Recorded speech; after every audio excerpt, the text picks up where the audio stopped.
읽은 골로새서 말씀을 중심으로 차별, 구별, 분별이라고 하는 제목으로 함께 은혜를 나누겠습니다. 이제 이번 학기부터 월요일 강의가 이제 없어졌죠. 신학생들이 안 모여서 이제 신학교들도, 작은 신학교들은 이렇게 이제 문을 닫는 것 같아요. 하나님이 인권 지도사 자격증 과정을 알게 하시고 도전 주셔가지고 이제 나간 지 어제가 두 번째 날이었어요. 이제 공부하는 거 재밌어요. 사람 만나서 공부하는 거 참 재미있습니다.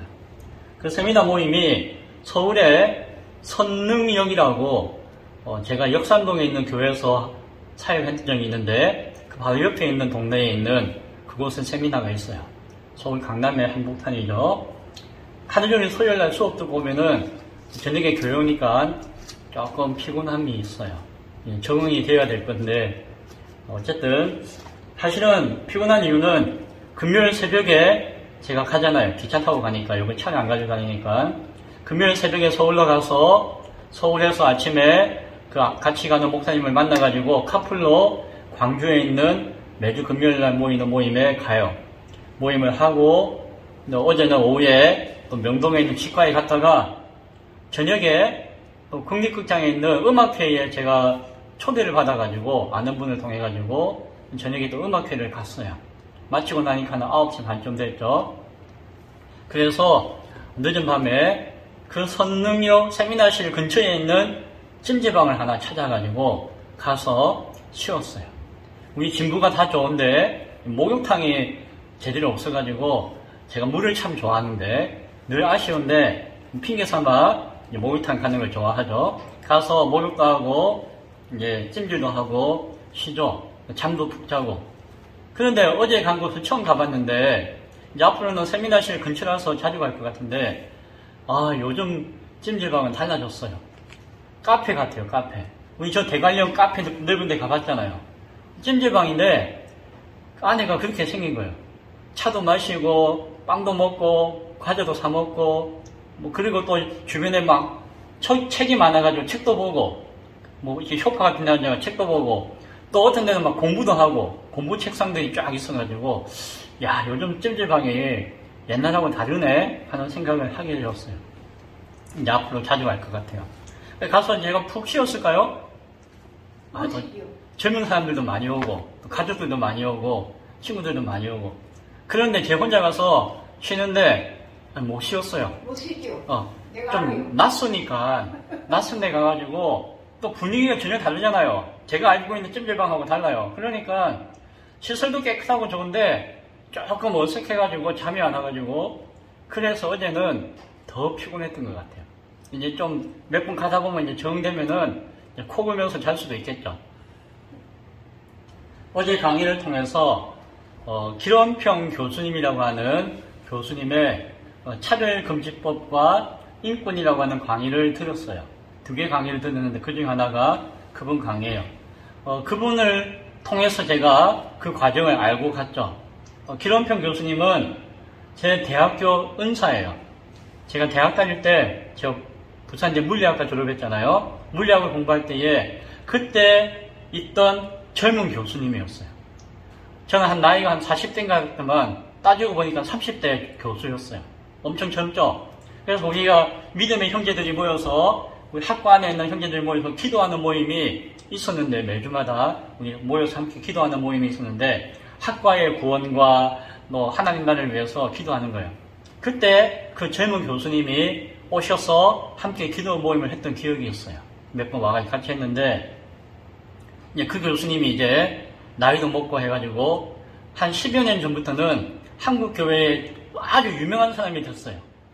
물리학과는 관계없이 동성애 금지와 차별금지법 반대에 대한 어떤 한국 교회의 최전방에 나와 있는 무슨 장수 같은 일을 이분이 하고 계신 거예요. 어쨌든 가끔 한 20년 만에 몇 년 전에 만났고 요번에 또 이렇게 만나서 인사하고 교제하는데 제가 개인적으로는 존경해요. 그분이 하는 일을 존경한다기보다도 그분을 참 소탈하고 검소하고 정직해요. 물리학 공부하는 사람들이 좀 그런 게 있어요. 어쨌든 그래서 제가 참 좋아했었고 좋아하는데 어제 만났어요. 만나가지고 그분의 어떤 주된 강의 차별금지법에 대한, 그분은 강의하면 먼저 자기 간증을 해요. 자기가 어떻게 하나님 만났는가에 대한 간증을 해요. 저는 한 2번 들었는데 어제 또 간증을 하는데 또 은혜가 돼요. 하나님의 역사는 듣고 떠들어도 은혜가 되는 것 같아요. 간증을 하고 그리고 차별금지법에 대한 어떤 인권적인 문제에 대한 이야기를 쭉 했었죠. 성경은 차별하라고 하나요? 하지 말라고 하나요? 차별하지 말라고 해요. 몇 번 나누었죠. 사람을 차별하면 안 된다 라고 이야기해요. 그런데 차별하면 안 된다라고 하는 법을 만드는 것을 반대하는 거예요. 차별하지 말라고 하는 법은 좋은 법인데 왜 그 법을 반대하죠? 라는 의구심을 가지고 혼란스러워하는 분이 계세요. 가끔 가다가 차별 반대해야지. 그걸 법으로 만들어서 반대하도록 해야지. 그런데 왜 반대하는 걸 또 반대하십니까? 라고 묻기도 해요. 오늘 그런 것들도 한번 생각해 볼 수 있기를 바랍니다. 지난주에 우리가 오네시모 이야기를 공부했죠. 빌레몬스 말씀을 통하여서 오네시모는 바울을 돕고 섬기기 위해서 골로새 교회에서 보냄받은 종이었어요. 노예. 바울과 함께 지내는 동안 예수를 알게 되어지고 믿음을 가지게 되어졌고 이제는 바울이 아들처럼 여기는 사람이 되었어요. 그리고 바울을 통해서 함께 믿는 믿음의 형제가 되었고 바울을 잘 돕고 함께 일할 수 있는 정말 소중한 동역자가 되었다라고 바울이 고백해요. 그런데 바울은 이 오네시모가 여기서는 바울과 같이 친구처럼 지내고 형제처럼 지내고 동역자로 지낼 수 있지만 자기 고향 골로새에 가면은 이 오네시모는 뭐죠? 신분이 노예죠. 노예. 자유가 없는 노예예요. 지금 자기한테 온 것도 주인이 보내서 와 있는 것이지 자기 마음대로 올 수 있는 것은 아니죠. 주인에게 여전히 소유권이 있는 노예의 신분인 것을 잘 알았어요. 바울은. 그래서 바울이 빌레몬스라고 하는 편지를 써서 보낸 것이 왜요? 이 오네시모 너무너무 귀한데 이제 믿음 안에서 예수님 안에서 하나의 가족이 형제가 되었으니까 이 오네시모에게 무엇을 허락해달라? 자유를 허락해달라. 그냥 노예 해방 그 정도가 아니라 우리와 함께 하나님 일을 할 수 있는 동역자가 될 수 있도록 자유롭게 하나님 일을 하는 섬기는 사람이 될 수 있도록 도와달라라고 편지를 쓴 것이에요. 그것이 지난주에 우리가 나누었던 빌레몬스의 말씀이었어요. 그런데 가만 생각해 보니까 바울에게 있어서 이 오네시모는 차별하면 안 되는 사람이었어요. 그렇죠? 하나님 안에서 같은 형제와 믿음의 동역자이기 때문에. 그러나 바울은 이 오네시모가 그럼 노예도 아니고 종도 아니고 우리가 같은 신분이라고만 이야기했나요? 그것도 아니에요. 차별하면 안 되지만 그러나 현실상 지금 오네시모의 신분은 노예다라고 하는 것을 구별할 수는 있었어요. 차별해서 안 되는 형제였지만 신분적으로는 노예 신분이라고 하는 구별할 수밖에 없는 존재라고 하는 사실을 바울은 알았던 것이에요. 차별하지는 않지만 그러나 구별되어지는 상황을 바울은 알았죠. 그래서 빌레몬서 편지를 쓴 것이에요. 이 구별되어진 이 신분의 차이를 이겨보기 위해서, 극복하기 위해서. 그래서 바울의 심정은 차별하지 않는다고는 중심이 있었지만 그러나 현실 가운데 구별되어지는 상황이조차도 부인하는 것은 아니라는 것이에요. 바울은 야고보서 말씀을 보면은 너희가 사람을 차별하여 대하지 말라라고 하면서 2장 9절에 보면은 만일 너희가 사람을 차별하여 대하면은 죄를 짓는 것이니 율법이 너희를 범법자로 정죄하리라. 사람 차별하면은 죄다 죄라고 야고보서에서 기록되어 있다는 것이. 바울도 그런 이야기를 여러 번 했어요. 우리가 앞으로 배우게 될 로마서에서 보면은 로마서 3장 22절에 곧 예수 그리스도를 믿음으로 말미암아 모든 믿는 자에게는 미치는 하나님의 의인이 차별이 없느니라. 하나님의 의인은 모든 믿는 자 안에서 차별이 없다. 하나님 의 안에서는 모두가 차별이 없는 존재다라고 하는 것을 늘 이야기해요. 그리고 오늘 골로새서 3장에서도 이야기하죠. 헬라인이나 유대인이나 할레파나 무할레파나 야만인이나 스고디아인이나 종이나 자유인이 차별이 있을 수가 있다 없다? 없다. 오직 그리스도는 만유시요 만유 안에 계시니라. 그리스도 안에서 차별할 수 없다라고 여전히 바울은 이야기하는 것입니다. 만약에 바울이 차별 금지의 관점에서 노예 제도를 부정했다면은 오네시모를 주인 삼고 있는 그 주인을 부정했을 것이에요.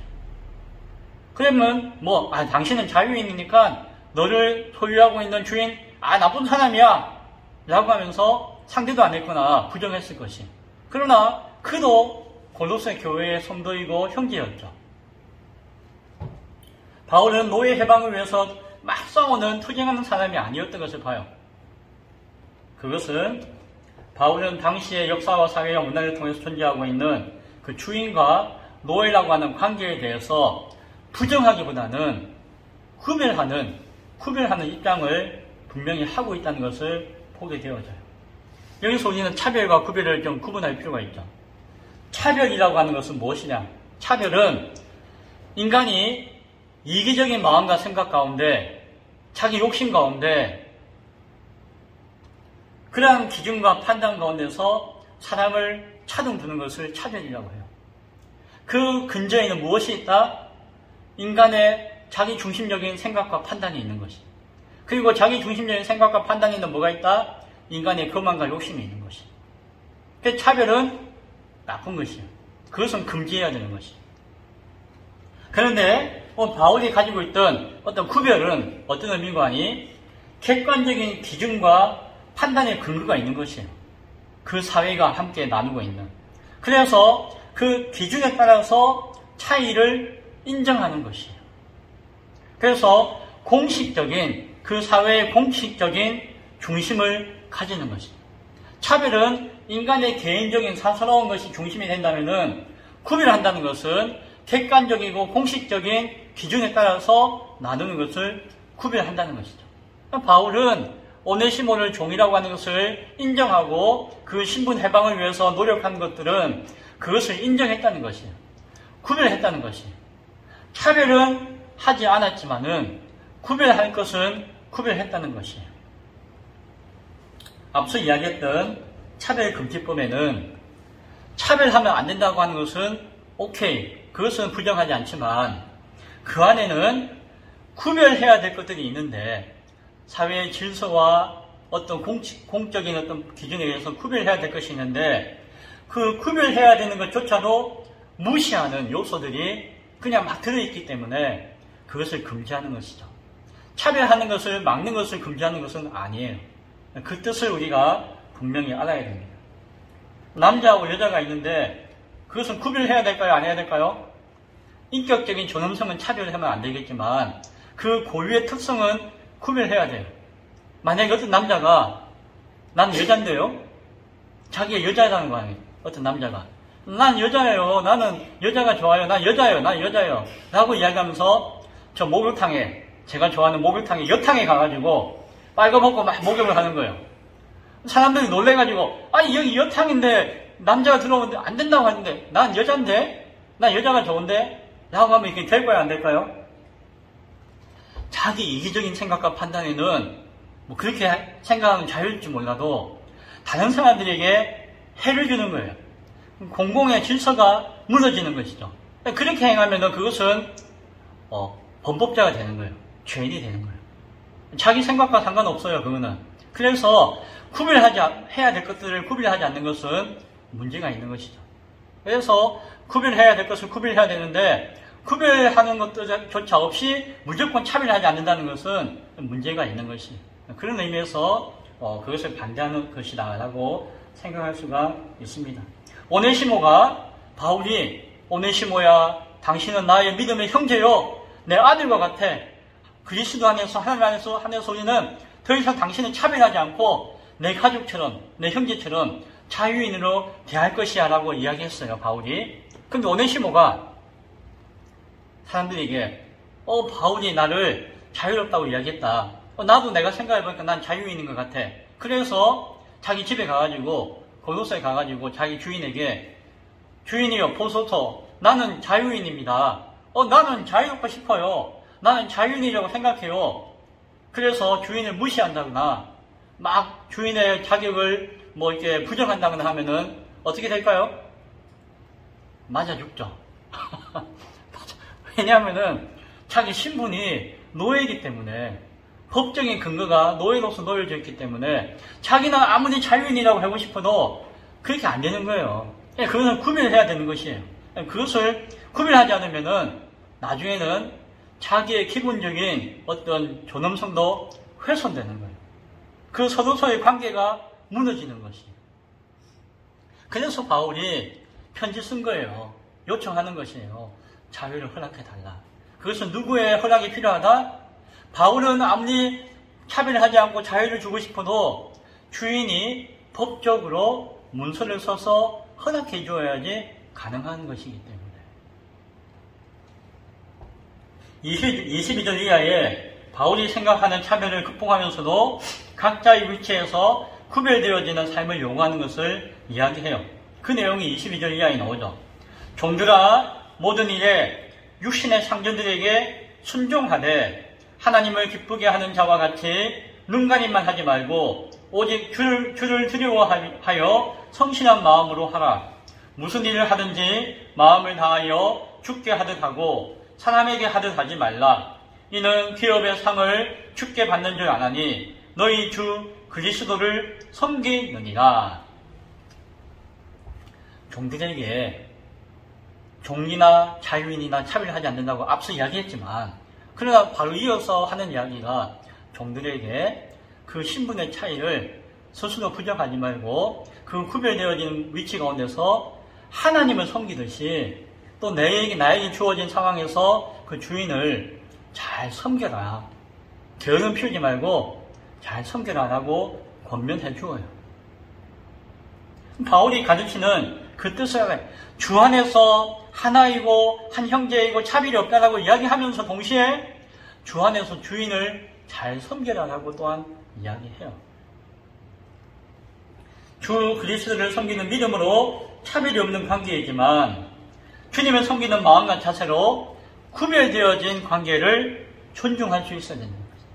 그리고 그 안에 최선을 다하는 것이 그리스도인에게는 필요하다는 것이에요. 그 안에서 궁극적으로 하나님 안에서 은혜 안에서 차별 없는 그런 마음이 이루어지면은 사실 가운데 이루어지면은 참 귀하고 감사하겠죠. 그것을 위해서 노력하는 것은 또 별개의 일이겠죠. 중요한 것은 무엇이다? 정말 중요한 것은 어떤 그 상황이 아니라 자기의 욕심과 자기 유익이 먼저인가? 하나님의 뜻이 먼저인가? 그것이 중요한 것이에요. 내가 자유인이 된다 할지라도, 자유롭다고 할지라도 내가 내 욕심과 내 의와 내 찬양이 먼저 되어지면 그것은 죄와 사망의 종이나 마찬가지라는 것이에요. 내가 신분적으로는 아직 구별되어지는 노예와 종이라 할지라도 내 안에 하나님을 믿는 믿음 안에서 정말 진리와 말씀 안에서 하나님 앞에 의롭게 되어졌다는 확신 안에서 자유를 느낀다면 하나님이 내 인생 가운데 가장 먼저 나가는 믿음의 고백이 있다면 그 믿음의 고백 가운데 내 안에 신분의 어떤 그 상황이 문제가 될 것이 없다는 것입니다. 그러한 부차적인 것들보다 더 중요한 것은 모든 것 가운데 자기 유익이 먼저인가 하나님의 영광과 유익이 먼저인가가 중요하다는 것을 우리는 기억할 수 있어야 됩니다. 또 여기에 이어서 함께 생각할 수 있는 것은 25절 이하의 말씀이에요. 이어지는 말씀이에요. 불의를 행하는 자는 불의의 보응을 받으리니 주는 사람을 외모로 취하심이 없느니라. 4장 1절에 따라서 상전들아 의와 공평을 종들에게 베풀지니 너희에게도 하늘에 상전이 계심을 알지어다. 사람을 외모로 취하지 말라는 의미는 사람을 차별하지 말라는 말과 같은 말이에요. 하나님은 상전이나 종이나 인간의 신분과 인종과 성별과 계급과 상관없이 차별하지 않으시는 분이세요. 따라서 아무리 인간적인 신분적인 구별되어지는 요소가 있다 할지라도 그것을 통해서 사람을 함부로 판단하거나 그 사람의 위치를 함부로 경멸한다거나 자기 마음대로 그 사람을 조종해서 이익의 수단으로 삼고자 해서는 안 된다는 것이에요. 그것은 하나님 앞에 뭐다? 불의를 행하는 것이다. 그런 불의를 행하는 자에게는 하나님께서 직접 불의의 보응을 하실 것이다 라는 말씀을 바울은 하고 있습니다. 비록 자신에게 속한 노예라고 할지라도 종이라고 할지라도 주인되어진 상전으로서 구별되어진 사람이라 할지라도 항상 무엇을 염두에 두어야 한다? 의와 공평을 종들에게 베풀 수 있어야 한다라고 성경은 가르쳐줘요. 부모와 자식의 관계가 있습니다. 부모하고 자식은 구별이 될까요? 안 될까요? 구별되죠. 부모는 부모고 자식은 자식이에요. 자식이 부모에게 당신의 내가 낳는 걸 내가 본 적이 없습니다. 그걸 어떻게 믿어요? 나는 내 마음대로 살래요. 당신이 내 부모라는 증거가 어디 있어요? 따지면은 이 자식은 나쁜 자식이죠. 부모와 차별 없는 존재로 여겨달라고 이야기할 수가 없는 것이에요. 아무리 자식이 할지라도. 그렇지만 또한 부모가 얘는 내가 낳은 자식인데 라고 하면서 함부로 대해도 되나요? 그것도 아니죠. 지난주 수요일날 우리가 창세기 말씀을 나눌 때에 야곱 이야기 봤잖아요. 기억나시죠? 야곱이 자기가 사랑하는 라헬을 통해서 낳은 요셉을 끔찍하게 사랑했잖아요. 편애했잖아요.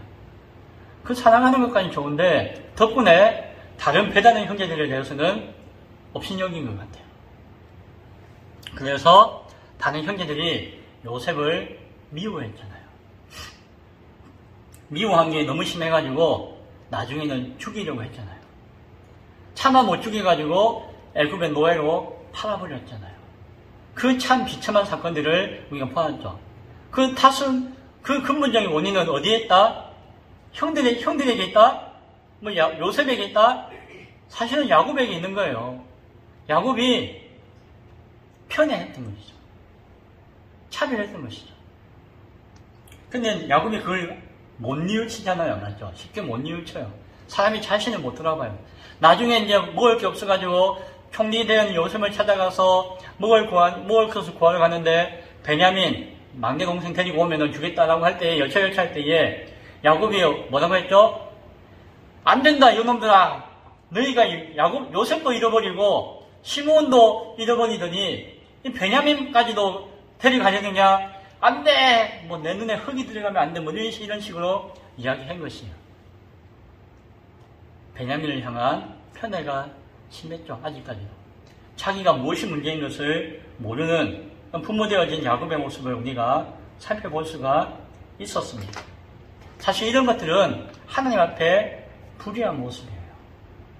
요셉을 사랑한다고 하면서 다른 형제들을 섭섭하게 하고 그들에게 문제를 유발시키는 원인 제공한 것은 불의한 것이에요.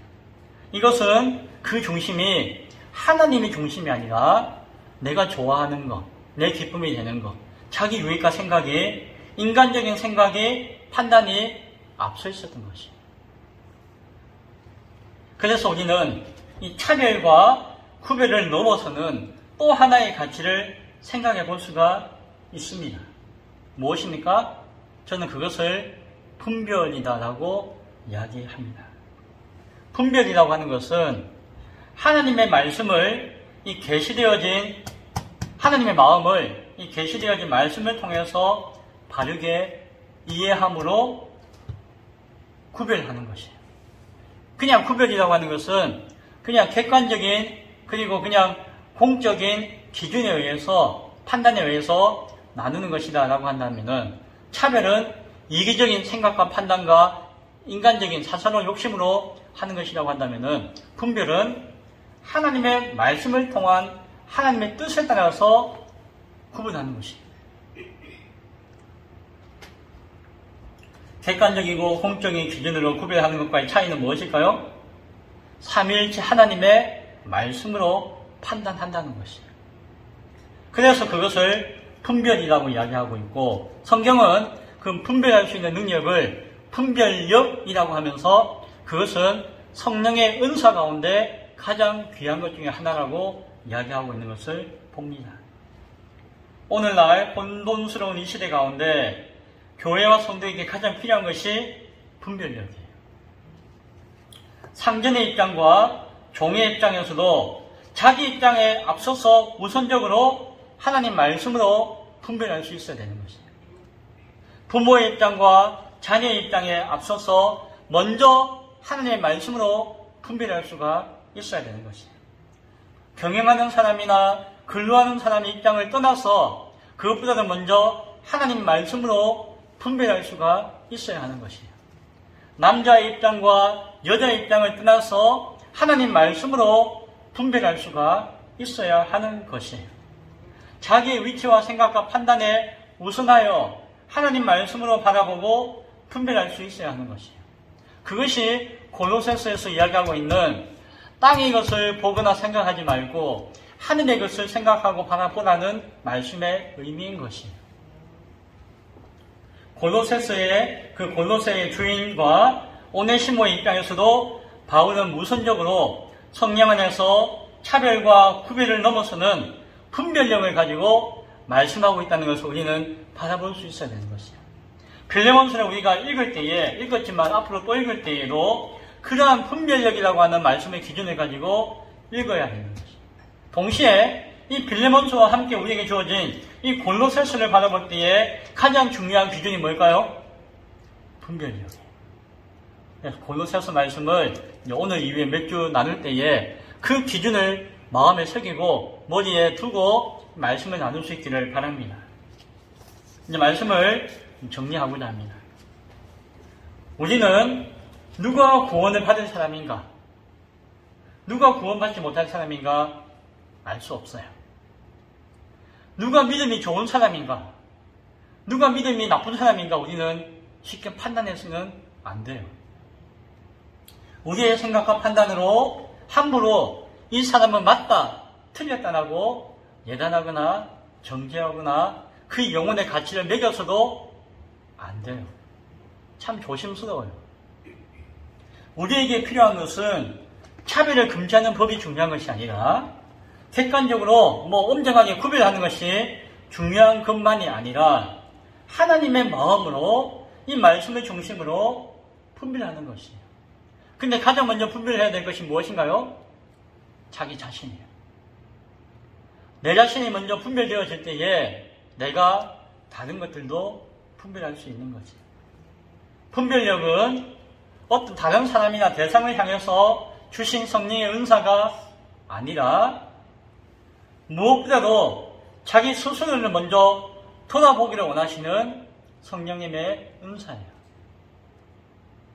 만약에 스스로를 돌아보지 못하고 내가 이 분별력을 가지고 있다 막 자랑하는 사람이 있다면 그 사람은 곧 타락하여 범죄하게 될 것이에요.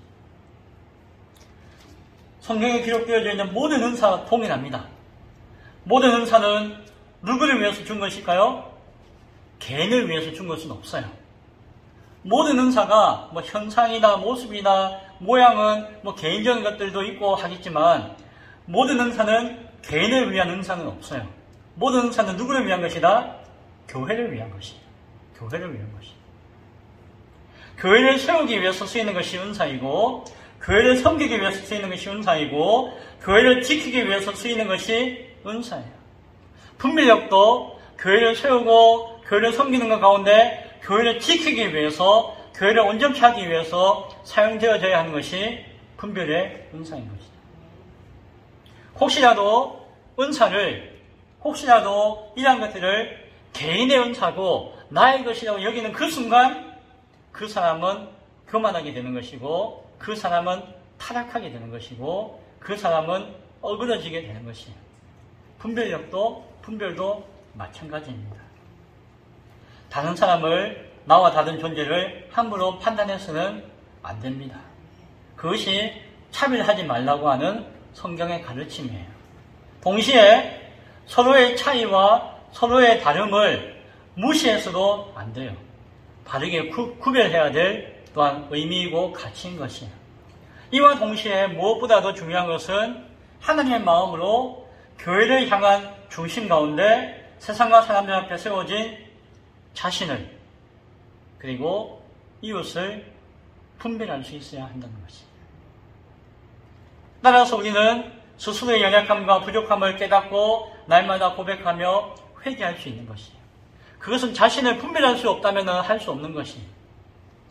내가 해야 될 사명이 있고 그 사명을 향한 길이 보인다면 하나님의 도우심과 능력을 구하는 것이에요. 내가 이 길이 옳다, 내가 가야 한다고 생각하고 자기 생각대로 가게 되면 그게 또한 실패가 있는 것이기 때문입니다. 세상을 변화시키기 위해서는 무엇보다도 무엇이 먼저 변화되어야 할까요? 자신이 먼저 변화되어야 되는 것이에요. 이 시대의 변화를 소망하고 바라봅니다. 그래서 분별력을 구하고 분별력을 가지고 힘쓰고 있습니다. 하지만 그 가운데서도 우리 모두가 하나님의 거룩한 자녀와 교회로서 온전히 변화되어지기를 위해서 강구할 수 있는 그 중심 가운데 붙들려줄 수 있는 우리 모두가 될 수 있기를 간절히 축원드립니다. 기도하겠습니다.